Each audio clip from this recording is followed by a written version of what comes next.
let's go to the other side of the Atlantic in the U.S. dollar. What is your view there of these continuing deficits and this continuing growth in the American national debt? And obviously, you know, with S&P's putting the U.S. government on a negative watch because of credit problems or credit issues.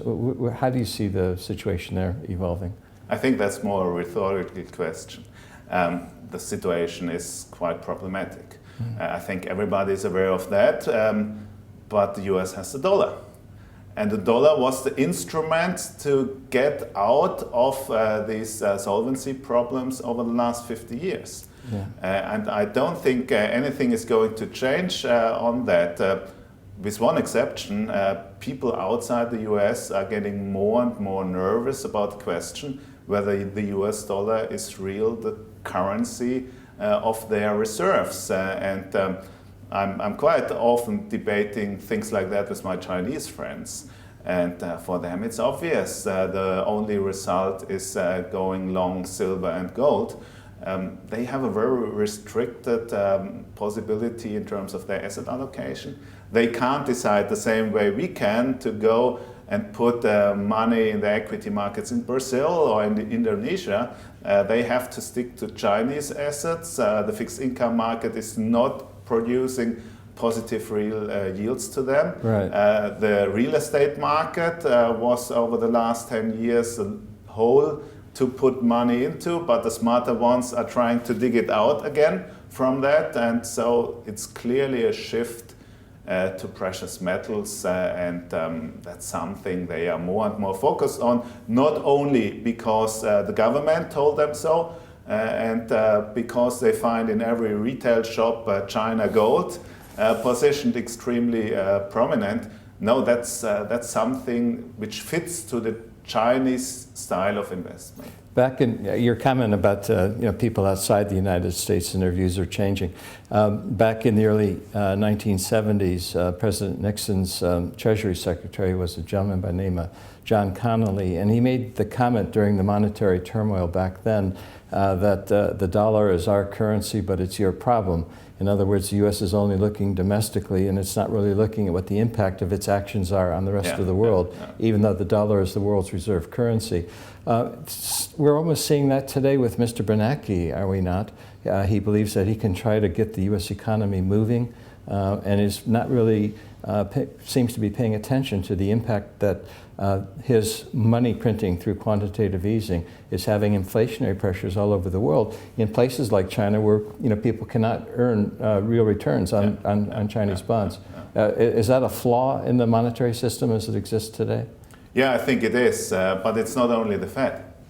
The ECB is doing more or less the same. True. If you look into the balance sheet of the ECB and the Fed, the trend is the same.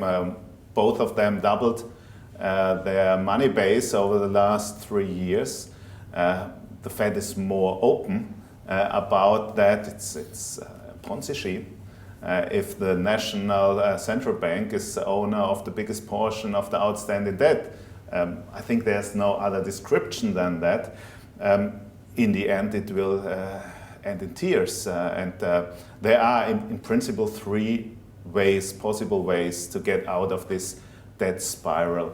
It's growth.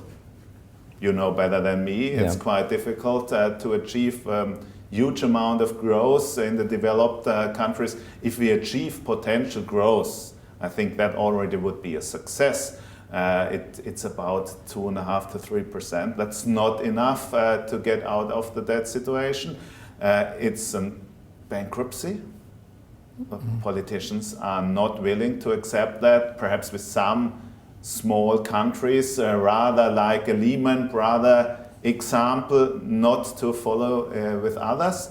And then it's inflation. And we tried to make a calculation about that. In my presentation, I have even a spreadsheet where we can play around a little bit with inflation rates and nominal and real growth rates. I think we need double-digit inflation rates and central banks keeping interest rates for governments low. And more or less the same structure you had in the 40s and 50s, where the US had an indebtedness comparable to the situation right now, but for good reason then. it was fighting the Nazis. Today they are just fighting no growth in their country. They had a good growth, on average 5 to 6% over 10 years. The government, together with the central bank, nailed the interest rates at extremely low levels.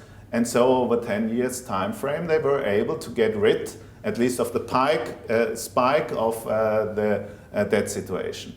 But are the debts too big today to overcome it with growth or overcome it with a mild inflation? Yeah, are the debts just too huge? Yeah, definitely. There is only a minor growth, which won't help at all. And the kind of inflation a lot of economists are debating about, 3, 4, 5%, forget about that. That's certainly not enough. And the best blueprint, I think, we already can observe in the UK.